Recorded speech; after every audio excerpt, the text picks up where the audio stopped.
En tiempos de guerra no es raro que los soldados encuentren formas únicas de usar su equipo en situaciones y entornos poco convencionales, justo en el campo de batalla. Por ejemplo, hay fotos en Internet que muestran a soldados rusos sosteniendo rifles Kalashnikov con extraños tubos de cartón alrededor del cañón que recuerdan a silenciadores caseros. Otro detalle curioso son las tiras rosas enrolladas alrededor de las culatas. Hoy vamos a explicar por qué los soldados rusos experimentados y las fuerzas especiales añadían estas modificaciones tan peculiares y para qué sirven realmente. A principios de los años 70, los soldados soviéticos fueron equipados con el nuevo rifle AK-74, que debía reemplazar a los modelos anteriores de Kalashnikov, el AK-M modernizado y el AK-MS con culata plegable.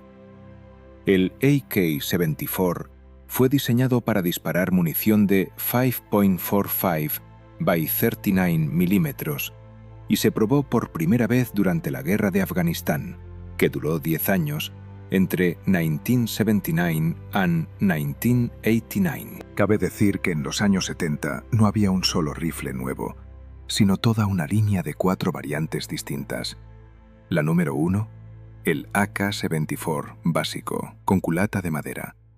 La número 2, la variante aerotransportada AKS-74, con culata metálica plegable. La número 3, el AK-74N, con riel lateral para óptica, el llamado montaje en cola de Milano. Y la número 4, el AKS-74N, también con riel lateral para óptica. Una vez que las 4 variantes del AK-74 entraron en servicio, los soldados empezaron a enrollar una extraña tira rosa alrededor de las culatas. Obviamente no era para darle a su arma un skin especial como los de Counter-Strike. En realidad, esa tira rosa era un torniquete, una parte estándar del equipamiento del ejército ruso, diseñada para detener rápidamente el sangrado en una extremidad herida. Con el tiempo el torniquete cambió un poco de forma y se volvió más plano. Los soldados rusos empezaron a enrollarlo en las culatas durante la Guerra de Afganistán en los años 80, y lo hacían por 2 razones principales. La primera, mayor comodidad. Gracias a la suavidad del torniquete, sujetar el rifle resultaba más cómodo. Hoy los soldados usan apoyos de mejilla especiales para eso, pero en aquel entonces tenían que arreglárselas con lo que tenían a mano. La segunda razón, acceso rápido en caso de herida. Si un soldado resultaba herido, era mucho más fácil quitarse el torniquete de la culata que rebuscar en la mochila en pleno combate, con el estrés y la adrenalina disparada. Tener el torniquete directamente en la culata podía salvar segundos muy valiosos. Hay un mito que dice que el barniz protector de las culatas de madera del AK se derretía con el calor de Afganistán, lo que hacía incómodo apoyar la mejilla. En realidad eso no era así. La Unión Soviética usaba el barniz VK1 y más tarde el NC5119, ambos capaces de resistir temperaturas superiores a los 100 grados centígrados, y las culatas de madera simplemente no alcanzaban esas temperaturas en combate. Muchos veteranos rusos que combatieron en Afganistán han confirmado que nunca vieron derretirse ni gotear el barniz. Los clones chinos o de otros países a veces sí sufrían ese problema, pero no los modelos soviéticos originales.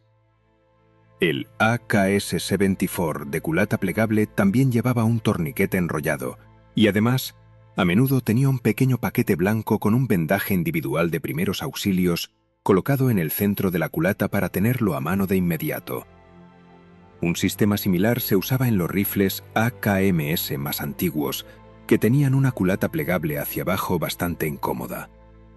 Otra razón para llevar el torniquete en la culata era simplemente poder desplegarlo más rápido en caso de herida bajo el fuego. Es mucho más práctico agarrarlo directamente del rifle que rebuscar en la mochila. Sin embargo, los soldados con experiencia sabían que el torniquete no debía quedarse en el arma demasiado tiempo.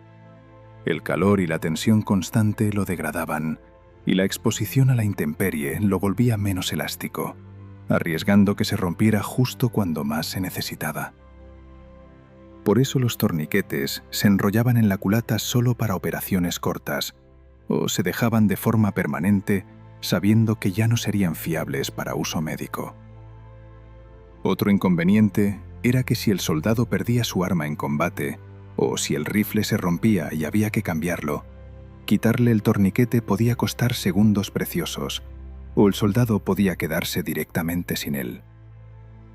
Mucha gente ha oído hablar del torniquete rosa en la culata, pero son muchos menos los que conocen los viejos tubos de cartón alrededor del cañón del AK-74. La mayoría de esas imágenes vienen de la guerra de Chechenia, que comenzó hace 27 años. La hipótesis más obvia sería que son silenciadores caseros, pero en realidad esos tubos de cartón no tienen nada que ver con silenciadores, ni con dispositivos de boca. Eran vainas usadas del cohete de señalización RSP-30. Los soldados rusos empezaron a usarlas durante la guerra de Chechenia, en 1994. Tras disparar un cohete de señalización, cortaban el fondo de la vaina y la deslizaban sobre el freno de boca del AK-74. El motivo era este. Al llegar a Chechenia, los soldados tenían que lidiar con el barro constante y las lluvias y nevadas frecuentes, todo lo cual dificultaba mantener las armas limpias. Muchos también pasaban largos periodos de guardia estática en las bases, así que necesitaban algo para proteger el cañón del barro y el agua. Y estas vainas de cohete funcionaban perfectamente. Tampoco hacía falta quitarle la tapa al cañón. Si veían a un enemigo y había que disparar, simplemente disparaban. El tubo RSP-30 era lo suficientemente pequeño para no tapar la mira y encajaba bien en los dispositivos de boca. Aunque nadie había pensado en usarlas así, sorprendentemente no impedían el disparo. La primera bala perforaba el fino sello de aluminio fácilmente, y la presión de los gases expulsaba el tubo del cañón, permitiendo continuar disparando sin ningún problema. En esencia era una cubierta protectora de extracción automática. La historia está llena de usos ingeniosos de objetos cotidianos en combate. Probablemente hayas oído hablar de la gente que usa un filtro de aceite como silenciador improvisado, por ejemplo. Si conoces alguna historia similar, compártela en los comentarios. Los leo todos. Y suscríbete al canal para no perderte los próximos vídeos. Dicho esto, históricamente los soldados también han usado distintas modificaciones improvisadas para mejorar el rendimiento del AK-47, sobre todo en cuanto a gestión del calor y mejoras ópticas. Durante disparos sostenidos, el cañón y el guardamano del AK-47 se calientan mucho, lo que puede causar quemaduras y dificultar el manejo. Para reducir ese problema, los soldados han fabricado protecciones térmicas improvisadas con lo que tenían disponible, enrollando tiras de goma o tela alrededor del guardamano como capa aislante para proteger las manos del calor. Es un método sencillo que usa materiales fáciles de conseguir. En algunos casos, se insertaban finas láminas de metal entre el cañón y el guardamano para actuar como barreras térmicas. Estas láminas disipan el calor de forma más efectiva, manteniendo la superficie del guardamano más fría. Estas soluciones de campo demuestran el ingenio de los soldados para mejorar la ergonomía del arma en condiciones difíciles. El diseño estándar del AK-47 no tiene previsión integrada para montar miras ópticas, lo que puede limitar la precisión a distancias largas. En entornos con pocos recursos, los soldados han ideado métodos creativos para instalar ópticas. Usando placas de metal, soportes o abrazaderas, fabrican monturas que fijan la óptica al cajón de mecanismos o a la tapa superior. Esto requiere una alineación precisa para mantener el cero y garantizar la fiabilidad. En algunos casos, se sueldan rieles o bases al cajón de mecanismos para una solución más permanente. También se usan adhesivos fuertes para arreglos temporales, aunque son menos resistentes al retroceso.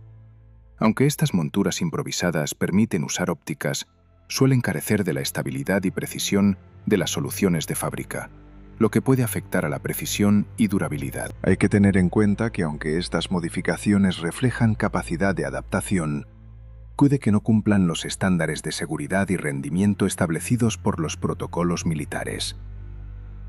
Los avances modernos han llevado al desarrollo de accesorios específicos, como guardamanos de polímero con protecciones térmicas integradas y monturas de óptica comerciales que ofrecen mejoras más fiables y seguras para la plataforma AK-47.